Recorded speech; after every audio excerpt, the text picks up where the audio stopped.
We need to talk about this collection in this video. This is the Adept Cosmetics X Amy Loves palette and the face palette.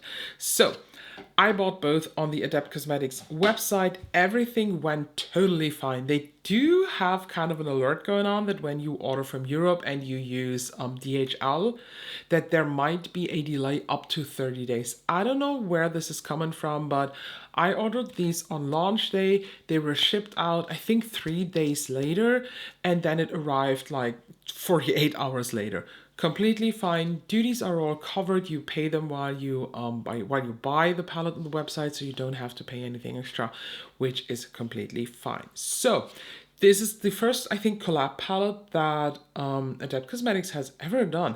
Correct me if I'm wrong, but I was not able to find, by quick research on the website, any other collab palettes that they did. So we have a very cool toned, like denim color story, totally on trend for 2024. Now let's talk about these swatches over here. I just go a bit to the side so I can put up either a video or a picture. I don't know what I will decide on, but I prepared both. Honestly, I was a bit afraid that these mattes are very, very similar because in some of the shots, the mattes in the pan look like they're the same. And I have to admit, they are very close, but they have quite different undertones. When you apply them on my skin tone, I'm an NC10 in MAC, and I have slight warm undertones, but more neutral than warm. They turn bluish. A lot of these shades, even though they do not appear bluish, as well, let's say, except from that very obvious blue here, they turn blue on me, but I have that with a lot of grays. A lot of gray toned eyeshadows turn blue on me because they do mostly have a blue color mixed into the gray. I think it was from Blend Bunny Cosmetics with their Alice palette there. The grays turned green on me because they mixed in green in the pigments probably. It was either this or from Carnival. I don't know. One of these turned a bit green on me, so I was a bit confused, but it still looked really great actually. When it comes to the shimmers, I think a lot of them are very, very close, especially since all of these are in the same depth level.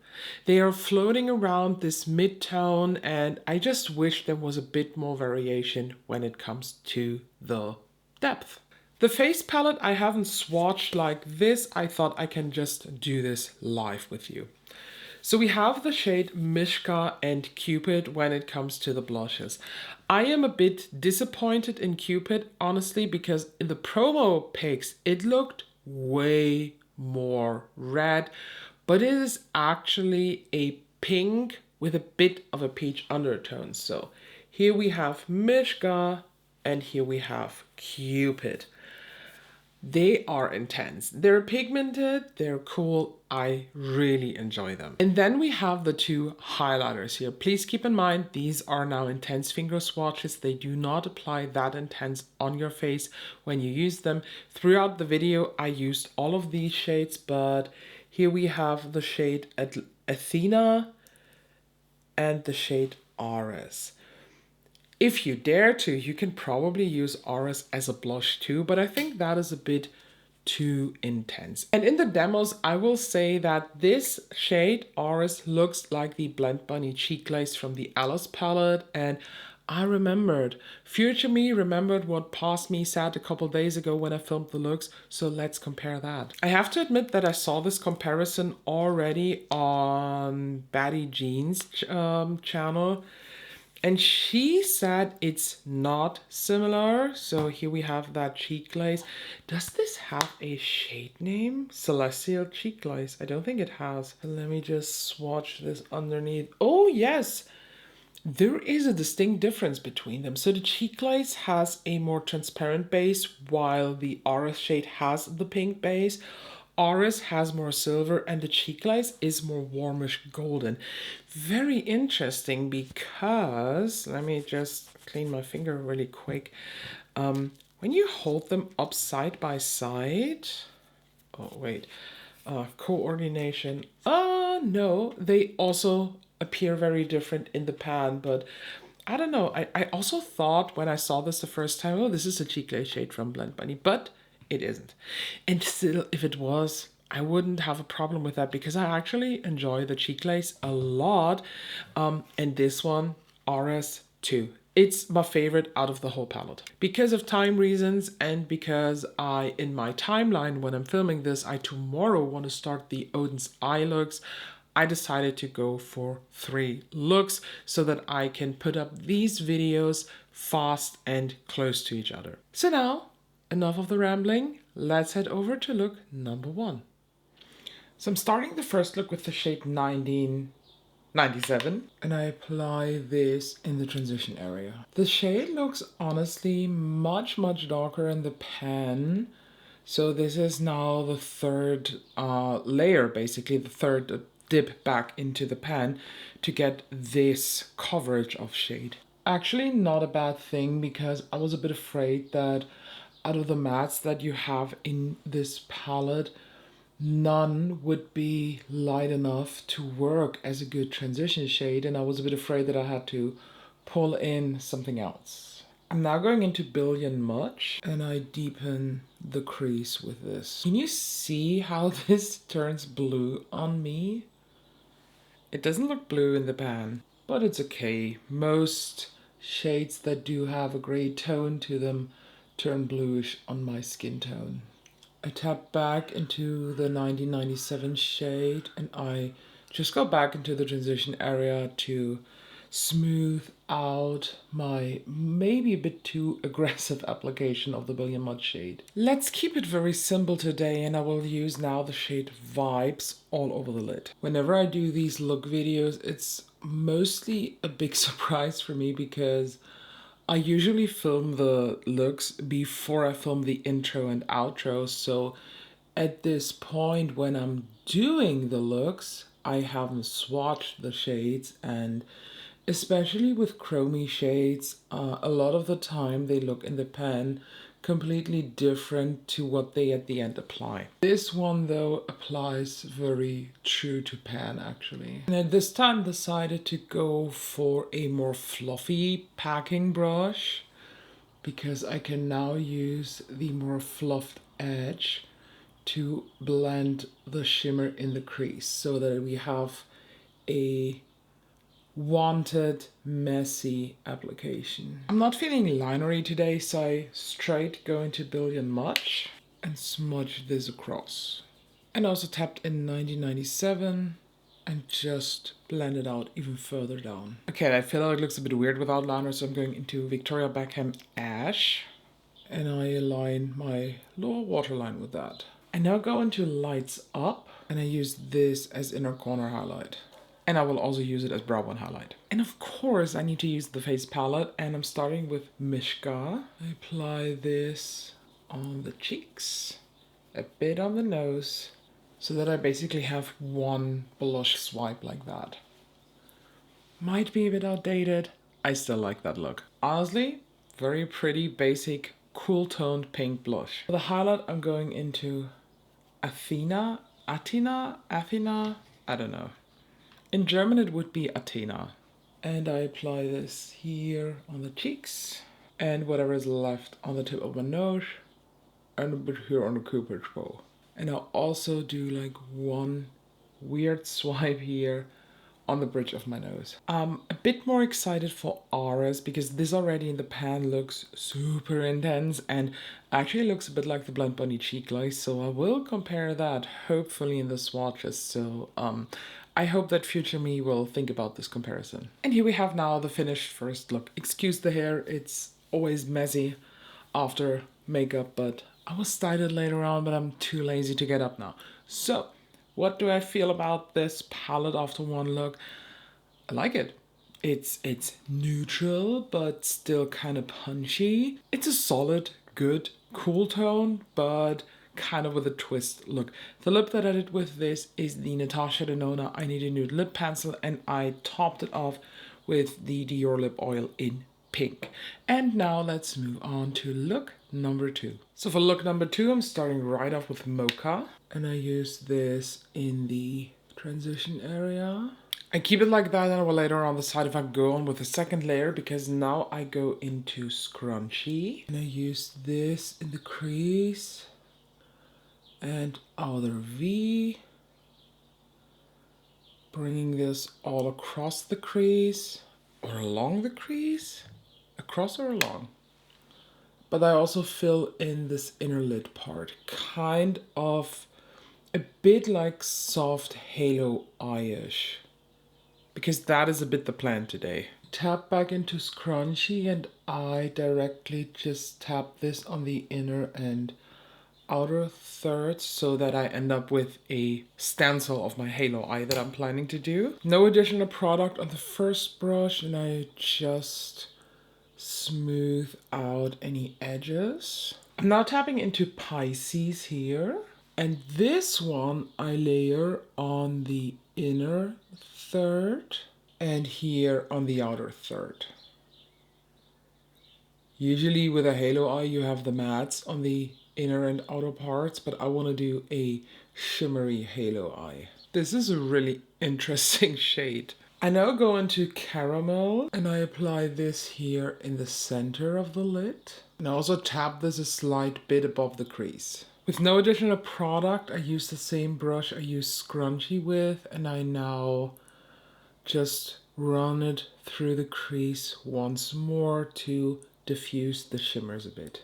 Honestly, I have a bit of a problem with that caramel shade because there are certain parts on the lid where this shade either skips the skin, or when I turn my hat, it looks like there is no product on there. I also built up some of the Pisces shade again that maybe got lost underneath caramel. So for the lower lash line, I'm starting with the Charlotte Tilbury Pillow Talk liner on the waterline, just to get a bit of a warm contrast in. And I went back into scrunchie and I just used this to smudge this out a bit. With a very small brush I tapped into caramel again, and this one I apply here in the center, just a little bit. And I also apply this on the inner corner. I will also apply this as brow bone highlight. For blush, I'm now going into Cupid, and I, well, apply this as a blush. It's, yeah, I think it's obvious.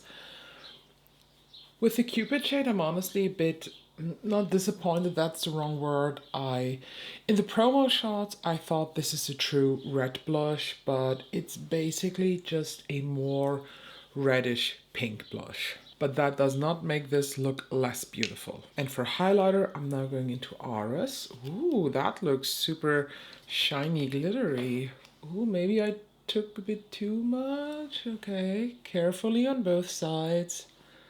Bit on the nose, blend out, cupid bow, and the bridge of the nose. That is a really intense, pretty highlighter.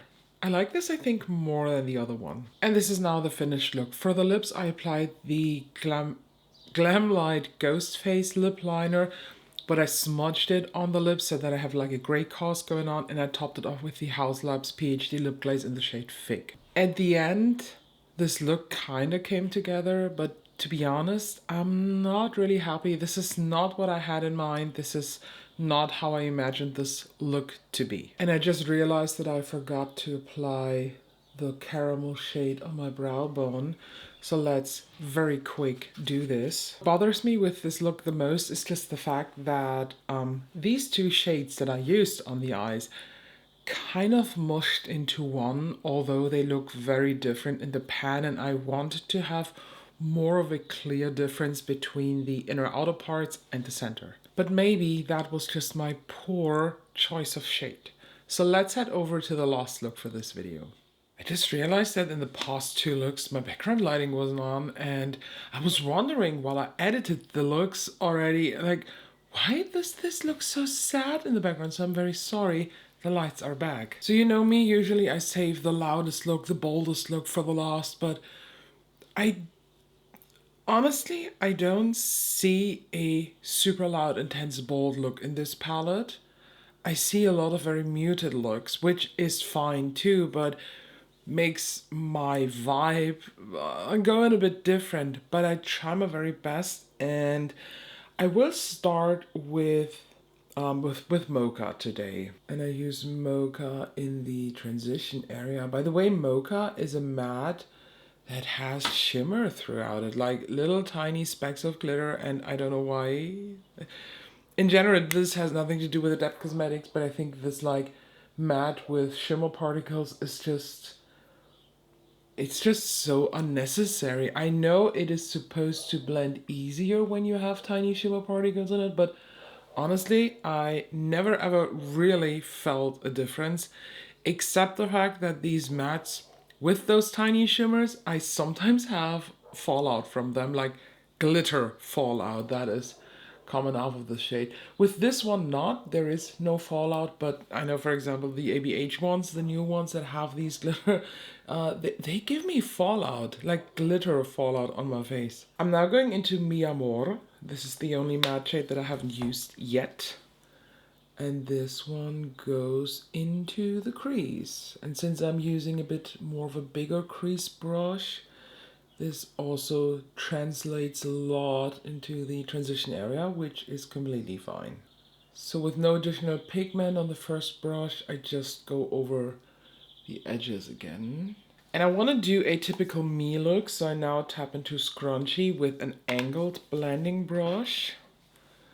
And I do apply this here on the outer part, outer V area, and bring this into the crease too. And I do build that shade up. I'm now on the second layer. That is a very good thing with these mattes. They are kind of buildable to a certain level. Yeah, I think it won't be much darker than this. I'm now going into the shade Indie. This is a beautiful lilac-y blue with holographic specks throughout, and I start by tapping this here on the the outer part, and I bring this to the center. And not only has this holographic specks, this also is a duochrome, so it does slightly shift.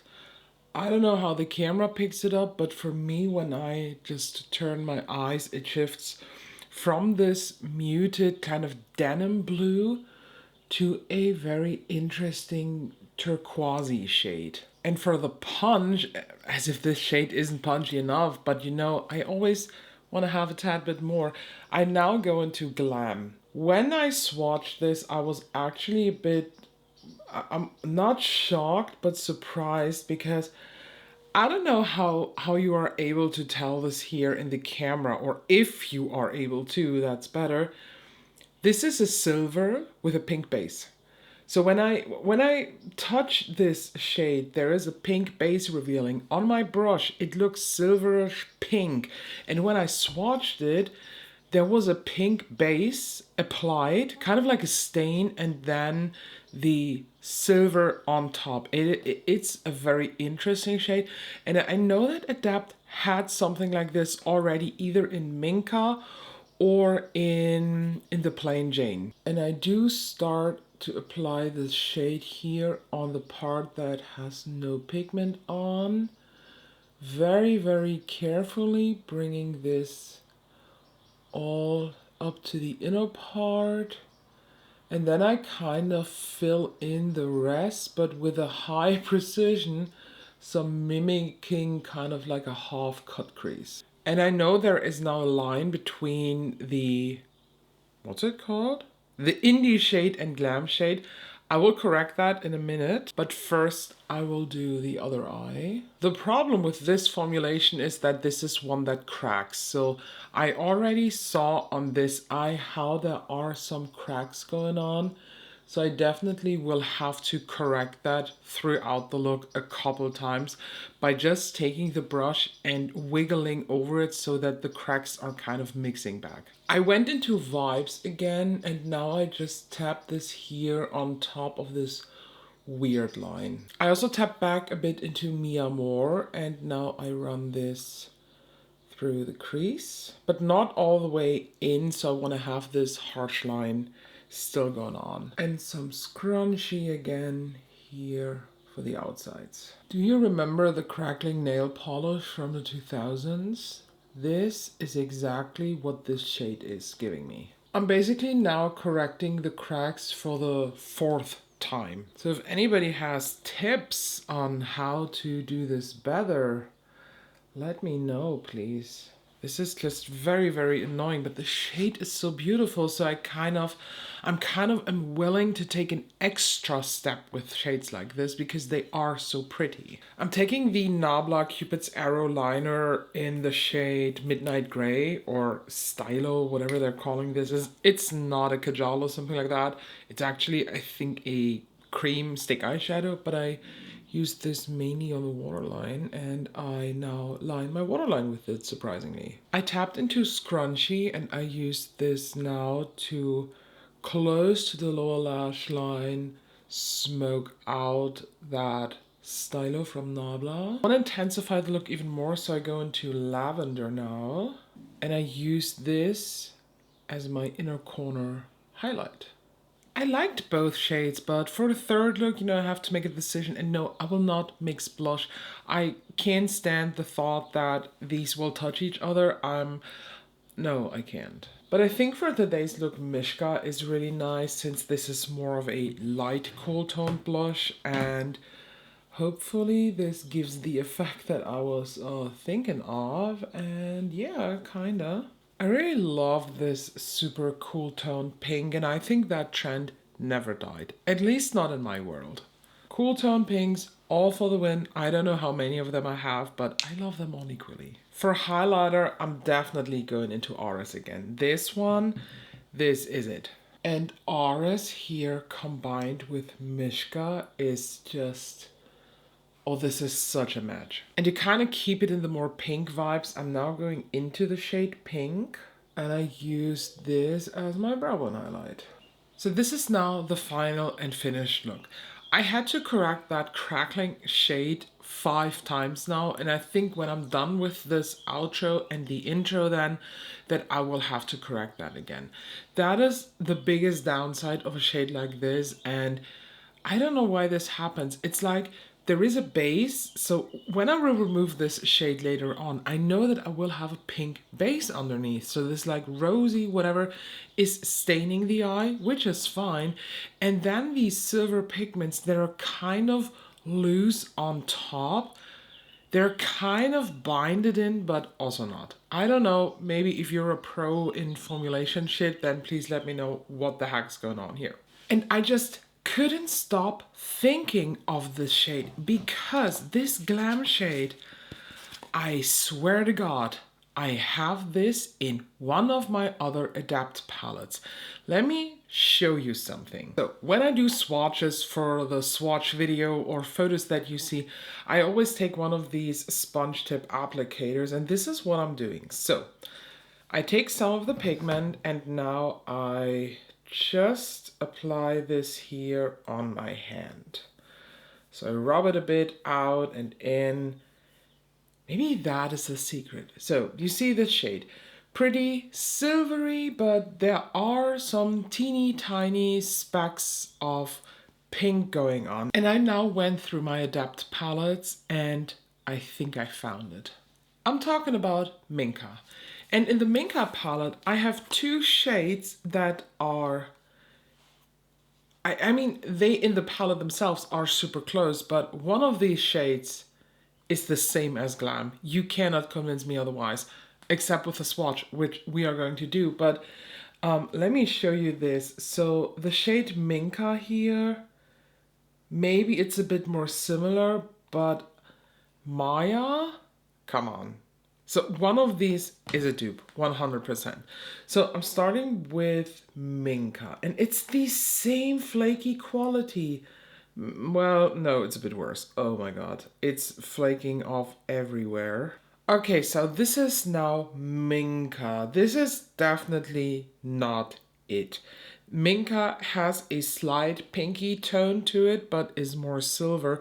So now let's take Maya. I'm just always hoping that the camera is picking up what I see, but this is Glam from the Amy Loves palette. This is Minka, definitely not the dupe, but this is Maya. This is the same shade. Let me just put Glam next to Maya.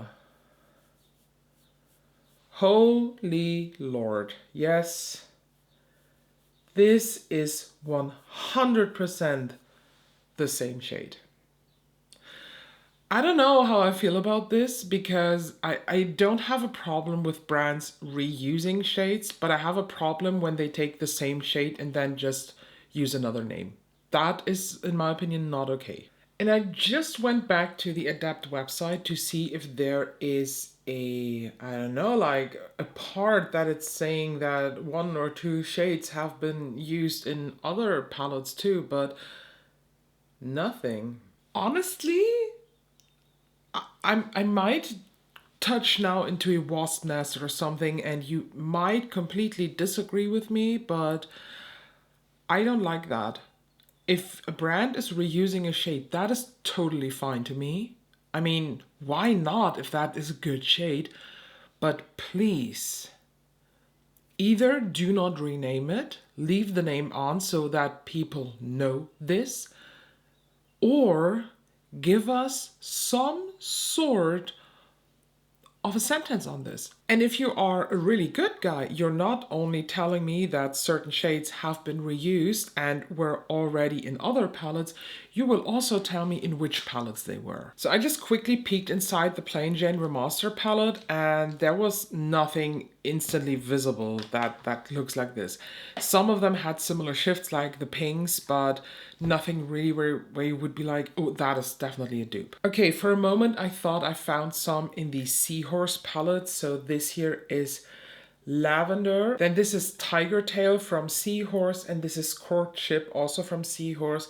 But they have just similar shifts, but the bases are different, so they appear different. That is fine to me, at least to my eye. I think if there is some similarity, then it would be between this and Courtship, but not like the same dupe level or the same, it's definitely the same shade level as with Glam and the Maya shade. Other than that, I don't see anything that is very close from Seahorse. Also nothing here in the Element 115. I thought for a second that Reversed Engineer is very similar to Indie, and I think in terms of the holos that is going on, this is the same formulation, but Reversed Engineer has a purple base and Indie has a denim muted blue base. And now let's peek into the Inspired palette, but I don't think that there is going to be a lot of similarities. No. This is also not even close. So that is actually a bit calming. I'm still mad, actually. It is fine to reuse shades, of course, but please let us just know that. So aside now from that, let's talk about this palette. I don't really know how I feel about this palette because it is, my feelings are the same level as the mattes are here. It's mid. Quality-wise, honestly, aside from the Glam shade, I think this is the best quality that Adept Cosmetics has put out in the past years. The mattes are incredibly good. I was a bit afraid that because all of them are very mid-toned, I won't be able to have a more light transition application or a more build-up deepening application. But since they are very buildable, but they go on super sheer in the beginning, it is possible. That is a big pro for me because I always criticized the mattes prior to this because they were either too intense or too mid or too light and not buildable. Weird formulation. This one, much better. When it comes to the shimmers, personally, I think you have to be a bit of a fan of this special formulation from Adept. And they even state on their website that a certain amount of creasing, a certain amount of fallout is quite normal. And they suggest using a good primer with this, which to me is fine. I am well aware of the fact that when I try to use special formulations like this, more intense formulation, more like shimmery, pearly, holo formulations, that I have to go an extra step to make them work. And I go that extra step. No problem here with that. But with the shimmers and chromes and stuff, I have the same problem as I have with any other Adept palette. They're all in the same level of tone. I want to have some variation. Yes, I do have lights up in pink and floral. They are very, very light, but it stops there. It stops at the mid level. The Vibes shade, yes, that one is quite dark, but honestly, personally, I think there was literally no difference between the first look that I did, where only Vibes was all over the lid, and the second look where I used Pisces and Caramel. They looked the same. Even with the mattes, they just looked the exact same. I am happy though that we have a cool toned color story in this Adept Cosmos. I think that was missing a lot because with the other palettes you either had a very specific colorful color story, you know, Sumerian Sunset, straight up orange. Inspired palette, straight up green. The Element 115, straight up blue. So I'm happy that we have something that is catered actually more towards neutral eyeshadow lovers that just want to have an Adept formulation, because the Adept formulation is quite good aside from Glam, which is the flaky mess that I hated in Minka already, and now we have a reused shade from Minka palette in here, which is, again, not a fan of this. The face palette, I have nothing bad to say about it. I hate the packaging. I say it straight away. I hate the sensoric feeling that I have when I touch these, and the fact that the glitter that is glued here on the packaging is definitely coming off. So I do have glitter on my finger, and not only from the eyeshadow that might have kind of spilled, or the flakes that I now have on my hands. It's glitter here on my fingertips. I have glitter on my desk where the palettes were laying the whole time. Not a good choice. I love the way they look, definitely, but it's not the best quality, let me just tell you that. By the way, I wish the palette was a shade like this outer packaging. That would be awesome. So I think for the face palette, I don't have to say that much. If you are on the hunt for a face palette that first of all has just pinks and second of all is quite intense, then yes, the Amy Loves face palette is a win for you and is a good addition to your collection. With the eyeshadow palette, I'm not 100% sure. I personally think that Adept Cosmetics did a great job finally getting into a new customer vibe. You know, the people who like to wear more neutral eyeshadows most likely will not buy a Cyber Choir. They will not buy an Element 113, 115. They will not buy a Sumerian Sunset because it's just way too intense. But they will buy this one, this cool toned on-trend palette that allows you to explore the formulation of Adept Cosmetic, that still allows you to keep it more neutral if you want to, but that still gives you the choice of going all out with shades like lavender or even this denim blue shade. If you want to try out blues and you're just not sure how to wear them, this blue shade combined with any other of these mattes is just very, very wonderfully done. I think it's a good addition if you are a neutral eyeshadow wearer and if you want to just branch out into Adept Cosmetics and you want to try them and you want to get to know them, but you were afraid of these very loud and intense color stories that they had prior to this, then yes, this is a good addition. If you are an eyeshadow collector and you just love eyeshadow and you branch out into every single color story that is on the market, I think just out of a collector's perspective, for the sake of having it in your collection, yes, this is a good addition. But if you already maybe have some nice cool tone mattes and some muted blues, and maybe you even have some Cleonite eyeshadows or some Gloss Gods palettes like the Color of the Rain one, for example, maybe then this is not a necessity for your collection, just speaking the truth.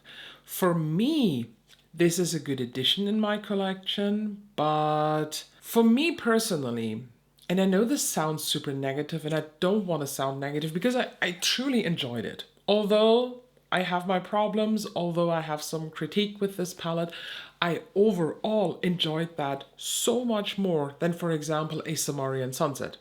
I enjoyed that much, much more. My favorite Adept palette is still Seahorse, so this is not coming up to Seahorse. But if I had to rank that now with all my Adept palettes, I think that would make a good third place, I guess. Just out of the gut, I would say number 1 is Seahorse. Number 2 is actually the Element 115 because I just love blues. And then this one. It's a beautiful palette. And I think since these mattes in here are finally more on the cool tone neutral side, this palette is also a good addition to other Adept palettes. So for example, because I just have it here on top, the Inspired palette, I just have my problems with the row of mattes. I don't like these greens. I think they're not good, but I see myself actually combining that. Maybe one of the greens together with one of those more gray tone bluish mattes, and then some shimmers from this one. I think that is a killer combo, and the shimmers from the Inspired can actually really benefit this color story. So edition wise, fine. Standalone palette, maybe for me as a collector, not so much. I think in general, this is truly a good color story. That is it. So thank you. Please make sure you subscribe. Please make sure if you want to buy this palette, use one of these affiliate codes that are floating around the internet. I personally do not have an affiliate code with Adept Cosmetics. I wish I had. I applied for their program a couple times, but they do not answer my application. But that's fine. They probably get a lot of applications. Use the code of your favorite creator or use the code from Amy. I think it's even Amy Loves. So I hope you stay here. Make sure you subscribe because tomorrow you will see another look video, 3 looks, and tomorrow you will see them with the Odin's Eye singles. In my current timeline, when I'm doing this outro, I haven't even filmed the Odin's Eye, but I have already some looks in my mind. So make sure you subscribe so you don't miss out that and any other future videos. If you're bored and if you don't know what to do, go to my profile and watch the other videos because that way you really support me. So thank you so much for watching and I'll see you in the next one.